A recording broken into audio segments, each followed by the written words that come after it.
नमस्कार प्रणाम भाई लोग। हमने क्या करने से वीडियो बनाए आराम में दोबारा फिर अबू ना गाना पर ठीक बा। जो रात के प्रैक्टिस वही रहे माने बोल तो अभ्यास ठीक बा।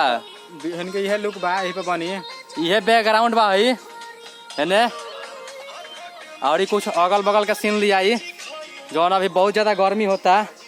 एगो दो क्लिप भइल हवे तनी सा आराम कर तनी सा तो वीडियो कल मिल जाए देखे कर के तब वीडियो के लाइक कर कमेंट कर लोगिन आ एगो शेयर कर दी लोगिन वीडियो के कि तनी हमनी के मनोबल बढ़ी आ जे भी नया होके उ चैनल के सब्सक्राइब कर दे। आ हमनी के न्यू कैमरा मैन है आ गइल बा नब ठीक बा।